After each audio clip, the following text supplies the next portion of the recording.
नमस्कार, स्वागत है आपका एनके न्यूज में और मैं भाविका माथुर स्वागत करती हूं आपका। आइए रुक करते हैं आज की खास खबरों की ओर। इंटक के प्रदेश अध्यक्ष जगदीश श्रीमाली से एनके न्यूज की क्या खास बातचीत हुई, आइए आपको सुनाते हैं। अराजकता और गुंडागर्दी के खिलाफ हल्ला बोल रैली का आयोजन किया जा रहा है जो जयपुर के अंदर होने जा रही है और इसको महारैली का नाम दिया गया है, हल्ला बोल महारैली। लेकिन इसकी तैयारियों को लेकर अंतिम रूप दिया जा रहा है और इसी को लेकर यहाँ पर समीक्षा बैठक का आयोजन किया गया है, जिसमें हमारे साथ मौजूद हैं राष्ट्रीय मजदूर कांग्रेस राजस्थान के प्रदेश अध्यक्ष जी जगदीश श्रीमाली जी। बात करते हैं इनसे कि जो कार्यक्रम रखा गया है इसमें कितने लोग यहाँ पर आ सकते हैं और उसका मेन उद्देश्य क्या है। क्या बीजेपी से ने घबराकर केंद्र में इजाजत नहीं दी या प्रदेश के अंदर किस तरह कार्यक्रम ये होगा। एक अनोखा कार्यक्रम होगा जिसको लेकर यहाँ पर पूरी तैयारियां कर ली गई है और इस पर भारी भीड़ यहाँ पर देखने को मिलेगी। अराजकता, महंगाई और भ्रष्टाचार के खिलाफ यहाँ पर पूरी तरीके से ये महारैली का आयोजन किया जा रहा है। हमारे साथ मौजूद है जगदीश श्रीमाली जी। बात करते हैं सबसे पहले आपका इनके न्यूज में स्वागत है। नमस्कार।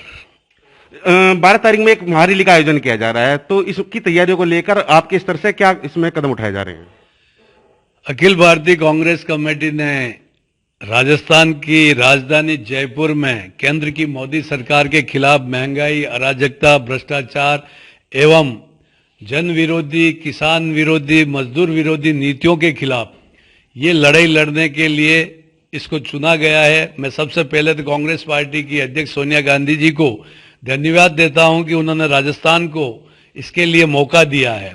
जैसा कि आपको मालूम है कि जब से मोदी सरकार बनी है वो देश के किसान और मजदूर विरोधी नीतियां और कानून बनाकर इस देश के पूंजी परस्त नीतियों को भारत में लाना चाहती है। वो उद्योगपतियों को और पैसे वालों को ताकतवर बनाकर किसान और मजदूरों को दबाना चाहती है। इसी के आधार पर आप जिस तरीके से महंगाई की जो बेहताशा वृद्धि हुई है, इस बेहताशा वृद्धि में एक आम आदमी का जीवन यापन करना मुश्किल हो गया है और ऐसे समय में कांग्रेस पार्टी ने देश की जनता, आम आवाम और जनता जनार्दन की आवाज उठाने के लिए राजस्थान की राजधानी जयपुर को चुना है और जिसमें 1.5 लाख लोगों को सम्मिलित होने के लिए रणनीति बनाई गई है। और उसी के तहत आज हम इंटक कार्यालय प्रदेश मुख्यालय पर हमारे इंटक के सभी साथियों से विचार विमर्श करके प्रत्येक जिले से इंटक के साथी और जयपुर जिले से ज्यादा लोगों को सम्मिलित करवाने में हम इसमें रैली को सफल बनाने की रणनीति बना रहे हैं। जैसे महारैली का आयोजन किया जा रहा है, इसमें कितने लोग आने की उम्मीद है।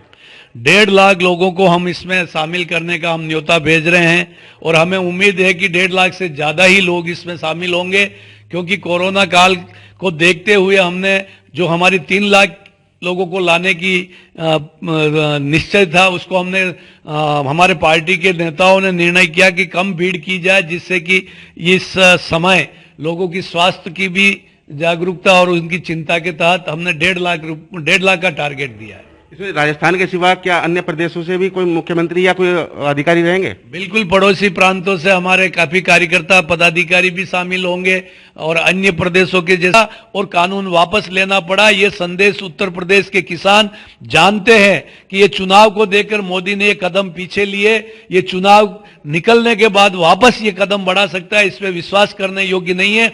इसलिए उत्तर प्रदेश की जनता वहां पर उत्तर प्रदेश में भारतीय जनता पार्टी की योगी सरकार को उखाड़ के फेंकेगी।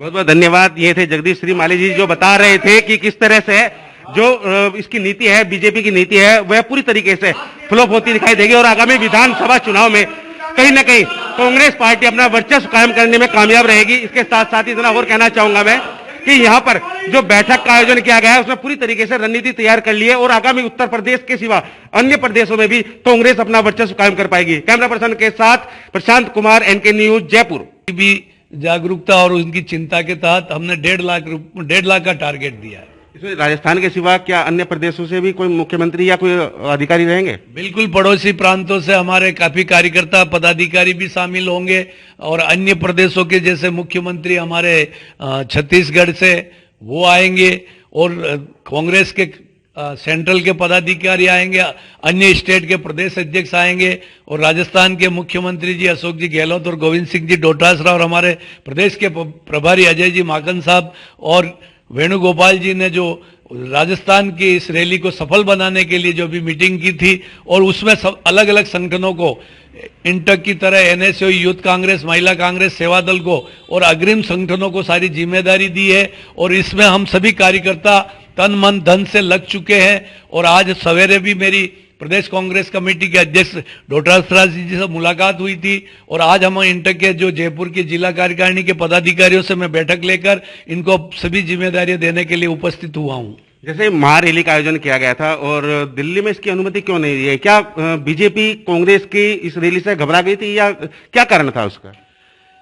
आप देख लीजिए कि किसानों का आंदोलन 10 माह से चल रहा था। ये मोदी सरकार उन किसानों के आंदोलन को दबाने के लिए, कुचलने के लिए कई प्रयास किए, लेकिन मोदी सरकार इन आंदोलनों को दबा के, कुचल के जनता की आवाज को नहीं दबा पाएगी और किसानों के तीनों मुद्दों को उनको वापस लेना पड़ा। इसी तरीके से महंगाई के मुद्दे पे हो, अराजकता पे हो, भ्रष्टाचार पे हो और किसान और मजदूर विरोधी नीतियों को इनको इस देश में जनता स्वीकार नहीं करेगी कि ये मुल्क किसानों का है, मजदूरों का है और किसान और मजदूर को दबाकर ये अडानी और अंबानी को ताकत देना चाहते हैं। ये भारत की आम आवाम कभी बर्दाश्त नहीं करेगी और इसी की परिणति है कि उन्होंने दिल्ली में इजाजत नहीं दी, लेकिन जनता निश्चय कर चुकी है कि मोदी सरकार को आने वाले समय में उखाड़ के फेंकना है और उसके लिए जयपुर की राजधानी, राजस्थान की राजधानी जयपुर से शंखनाद होगा और यहां से इसको उल्टी गिनती मोदी सरकार की शुरू हो जाएगी। उत्तर प्रदेश में 4 माह बाद आगामी विधानसभा चुनाव है और प्रधानमंत्री, जो देश के प्रधानमंत्री हैं नरेंद्र मोदी ने भी 3 काले कानून जो थे, जो बताए जा रहे थे कि काले कानून है, वो भी वापस लेने की घोषणा कर दी है। तो क्या इसका चुनाव पर कुछ असर पड़ेगा? बिल्कुल चुनाव पे असर पड़ेगा। जो ये सरकार अड़ियल रवैया अपनाते हुए प्रधानमंत्री जी ने किसानों की बातें नहीं सुनी, किसानों को इस 10 माह में लगभग 500 से 600 किसानों ने अकाल मृत्यु के शिकार हो गया, फिर भी इनका दिल नहीं पसीजा। नोटबंदी में 150 लोगों की मृत्यु हुई और हर समय जब लॉकडाउन पीरियड में कई पैदल मजदूर चलकर वो भी मरे, लेकिन ये मोदी सरकार निरंकुश होकर बैठी रही। लेकिन उनको किसानों की एकता के सामने झुकना पड़ा और कानून वापस लेना पड़ा। ये संदेश उत्तर प्रदेश के किसान जानते हैं कि ये चुनाव को देखकर मोदी ने ये कदम पीछे लिए। ये चुनाव निकलने। तो ये थी आज की कुछ खास खबरें।